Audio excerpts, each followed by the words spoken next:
Viva a Vida hoje vai conversar com vocês sobre o contrato de representação comercial. O Supremo Tribunal Federal prolatou uma decisão agora no final de setembro que coloca uma pá de cal sobre o assunto. Sobre isso, eu vou conversar com a doutora Leila Salvati. O contrato de representação comercial, ele é regulado pela Lei 4886 de 1965 e teve aí algumas alterações pela Lei 8420 de 92. Sobre esse assunto, eu vou conversar com a doutora Leila Salvati. Ela é advogada, especialista em direito trabalhista empresarial. Doutora Leila, obrigada por estar aqui conosco, nos orientando e compartilhando o seu conhecimento nessa área, que eu acho que é muito interessante para todos os empresários que trabalham com contratos comerciais, né, representantes comerciais, e também para os próprios representantes, para saberem os seus direitos e deveres, né? Olá, doutora Virgínia, agradeço mais uma vez o convite e como a senhora falou, é uma matéria importante, pois ela faz parte da vida do dia a dia de muitas empresas e muitos representantes comerciais. Sim, todas as empresas que trabalham com vendas, né, precisam de representantes comerciais. Para a gente definir o que é a figura do representante comercial. Eu costumo falar que o representante comercial, ele nada mais é do que um vendedor. Só que ele é um vendedor com autonomia, ele não tem subordinação com a empresa. É isso que diferencia ele de um empregado. Eu não posso exigir de um representante comercial que ele se cumpra, por exemplo, horário. Então, a diferença básica dos requisitos de vínculo de emprego é a subordinação. Ele tem todos os demais requisitos, exceto a subordinação.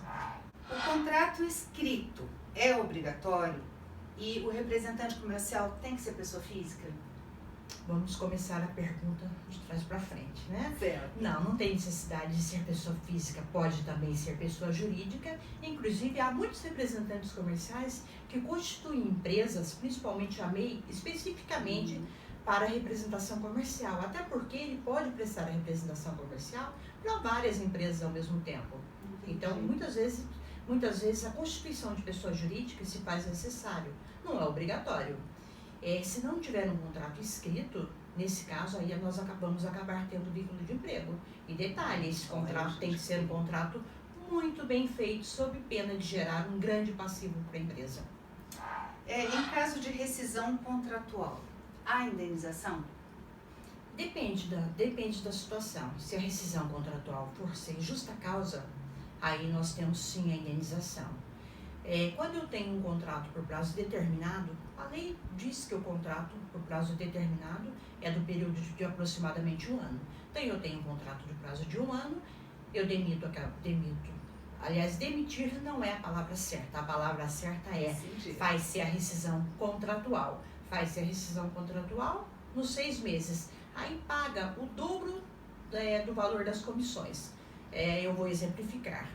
Eu faço as contas e eu tive lá R$2.000 de comissões de uma média. Então, me sobra 6 meses do final do contrato. Aí eu multiplico 6 vezes 12, ele vai ter R$12.000 de indenização. Já quando o contrato é por prazo indeterminado, eu pego a comissão de todo o período trabalhado, faz uma média. Período, faço uma média, atualizo e pago 1/12 sobre as comissões de todo o período do contrato. Nossa, e aí fica bastante, né? Se não tiver um certo cuidado, pode levar uma empresa à falência. E existe prescrição para cobrar as comissões? Não existe prescrição. Esse é um dos grandes dilemas que nós vivemos hoje no contrato de representação comercial. Então, muitas vezes esse contrato não é viável, exatamente porque não tem prescrição. Eu vou exemplificar. Eu tenho um contrato de 10 anos. Nesses 10 anos, a pessoa oferiu lá de R$800 a R$1.000 de comissão do representante. Eu posso ter aí uma indenização de R$70 a R$120.000. Pega esse valor numa empresa pequena ou de médio porte, eu posso ter um passivo grande nessa empresa. Pode acabar com a empresa, né? Inclusive, se tiver, agora em época de pandemia, principalmente que as empresas estão se segurando, não é verdade? Exatamente, eu vou aproveitar o gancho, doutora. E é exatamente nessa época de pandemia que se deveria investir mais numa advocacia preventiva. Com certeza, né? Mas a cultura dos empresários aqui no Brasil, acho que ainda estão longe disso, principalmente os pequenos e médios empresários, eles não buscam a compliance. E, infelizmente. Acha que é muito caro, que não precisa, né? Que a empresa dele é pequena ou é média. Então, infelizmente, e é justamente as pequenas e médias empresas que, se não souber trabalhar, vai acabar tendo um passivo trabalhista ou um passivo grande com esses contratos de representação comercial. Então, são justamente essas empresas que mais precisariam desse investimento. Isso não é um custo, é um investimento. Tem que mudar esse olhar, né? Mudar a cultura, mudar essa mentalidade do pequeno e médio empresário. Agora, existe prazo para entrar com a ação buscando as comissões? 5 anos. Existe um projeto de lei, que é o 1128 de 2019, que está em trâmite na Câmara dos Deputados e que pode trazer aí um pouco mais de segurança jurídica para os empresários com relação a esse prazo para o pagamento das comissões. A senhora pode falar um pouquinho sobre isso, doutora Leila? Posso. Esse é um projeto que, na realidade, a ala empresarial já estava buscando há muito tempo. Esse projeto ele vai delimitar o prazo das comissões da rescisão aos últimos 3 anos. Então, se o contratante, o representante ou o contratante comercial, ele exerceu as funções dele por durante 10 anos, ele vai receber as comissões para fins de rescisão. Um dos diálogos estão somente sobre os últimos 3 anos. E também o prazo para ingressar com a ação não vai ser mais de 5 anos, e sim de 2 anos. É igual na Justiça do Trabalho para reclamatória trabalhista, né? Exatamente, doutora Virginia. O Supremo Tribunal Federal decidiu, no recurso especial 606.003, algumas situações com relação ao contrato de representação comercial. E foi agora no final de setembro, como a gente falou no início do vídeo. A senhora pode comentar um pouquinho sobre isso? Posso, a senhora está bem atualizada. Essa decisão, ela sequer foi publicada. Tá vendo? Aqui a gente sabe tudo em primeira mão. E essa decisão, ela mandou os processos que existiam na Justiça do Trabalho agora para serem julgados na Justiça Comum. Certo. O TST, em todas as decisões do TST, inclusive em coisas recentes, coisas de 3, 4 meses, o TST entendia que a competência era da Justiça do Trabalho. Por quê? Veio a emenda 45 de 2004, ela fez algumas alterações no artigo 114 da Constituição Federal, e é justamente o artigo que trata das relações trabalhistas. O artigo 114 da Constituição diz que todo e qualquer relação de trabalho, mesmo que não envolva vínculo de emprego, é da competência da Justiça do Trabalho. Só que o STF ele passou a entender que o contrato de representação comercial, eu não tenho uma relação de trabalho, eu tenho simplesmente uma relação meramente comercial. Então, a competência passou a ser da Justiça Comum. Mas não é para todos que isso vai acontecer, porque ainda existe vínculo de emprego na representação comercial e aí tem que ser ajuizada a reclamatória na Justiça do Trabalho, é isso? Doutora Virginia, nós temos que tomar muito cuidado, porque a mídia passou a informação de uma forma geral, como se toda a situação fosse para a Justiça Comum. Nós temos que ter um certo cuidado, porque tem muitos contratos de representação comercial que o que se busca não é uma rescisão, não é o pagamento de comissões, e sim a constituição de vínculo de trabalho, porque muitas vezes esses contratos, eles não são bem elaborados, eles não são bem fiscalizados, então acaba tendo subordinação e acaba gerando vínculo. Vou dar um exemplo bem simples que pode gerar vínculo de trabalho no contrato de representação comercial. Muitas vezes a empresa exige que aquele representante comercial compareça na empresa 1 ou 2 vezes por semana, ou até todos os dias, final de tarde, sempre no mesmo horário, para se fazer uma reunião, para se mandar um relatório de vendas. Então, isso é uma exigência de horário, isso é subordinação. Então, nesse caso, pode vir a ser desnaturado esse contrato e vir a ter um vínculo de emprego. Aí, nesse caso, se vai para a Justiça do Trabalho. E quais os cuidados que os empresários devem tomar para que esse vínculo de emprego não seja estabelecido, mesmo havendo um contrato comercial entre a empresa e essa pessoa física ou essa pessoa jurídica MEI, né, do representante comercial?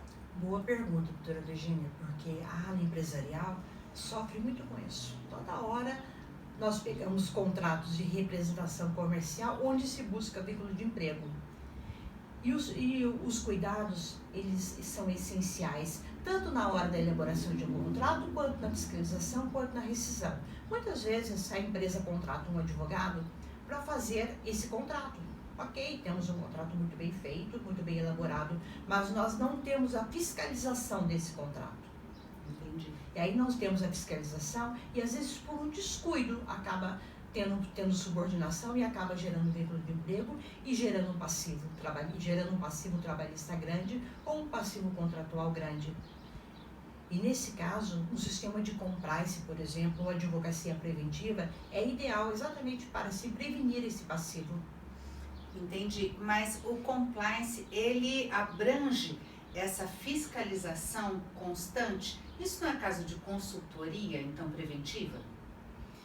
Quando se tem uma consultoria preventiva, um advogado de consultoria preventiva, automaticamente ele faz um sistema de compliance. Eu vou dar um exemplo prático, eu vou pegar o nosso caso aqui de representante comercial. Certo. Esse advogado, ele pode ir a campo, ele pode chamar o representante comercial, conversar com o representante, ver como está sendo exercida as funções dele.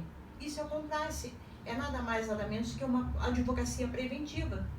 E isso é o que deve, então, todo empresário ter de forma permanente na sua empresa. Seria o ideal, só que infelizmente a nossa cultura, como já falamos, e vou repetir aqui, é que só as grandes empresas tenham um compliance, tenham uma advocacia preventiva.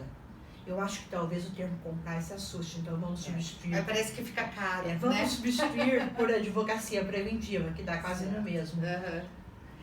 O compliance aí vai exigir um código de conduta interna, né, uma série de documentos da implantação de alguns projetos dentro da empresa, né? Exatamente. Vamos pegar o código de conduta interna agora para ser usado no caso de um representante comercial. Certo. Então, eu faço um código de conduta interna com as orientações como que o RH deve trabalhar com o representante comercial. É uma coisa simples, não é uma coisa cara não, mas eu acho que é a falta de cultura. E volto a repetir, se as pequenas e médias empresas tivessem essa cultura, muitas não estariam fechando, muitas não estariam falindo e não teriam um passivo tão grande, tanto na área contratual, quanto o passivo trabalhista. Infelizmente as empresas acabam buscando o advogado especializado na área trabalhista empresarial só para cuidar do contencioso quando as reclamatórias trabalhistas já foram ajuizadas, e aí é mais para apagar incêndio, né? Exatamente. Mas poderia tudo isso ser prevenido, e não precisava nem ter a reclamatória trabalhista, é isso? Isso pode ser prevenido, e volto a dizer, principalmente no nosso tema aqui, que é o contrato de representação comercial. Se não tiver muito cuidado durante a fiscalização, isso, além de ter pago já o valor das comissões, isso gera um passivo trabalhista enorme. E eu então fico mais preocupada se for desnaturado o contrato comercial e for estabelecido o vínculo trabalhista, e aí imagina quanto que tem que pagar em termos de verbas trabalhistas, reflexos, FGTS, tributos e tudo mais. É muito complicado. O passivo é grande, então se investisse numa advocacia preventiva, onde já se abrange o compliance, isso seria evitado. Seria evitado. Muito obrigada por compartilhar conosco a sua experiência, o seu conhecimento. Acho que foi de grande valia para todos. Espero que você tenha gostado. Eu aprendi muito, espero que você também, que é representante comercial, que é empresário, que saiba exatamente seus direitos e deveres. Doutora Leila, se alguém tiver alguma dúvida, tem algum WhatsApp, algum número que a pessoa possa estar entrando em contato para deixar as suas perguntas? Pode. Quem quiser pode nos contactar, nos mandar mensagens pelo 991 216242. Até a próxima. Um beijo.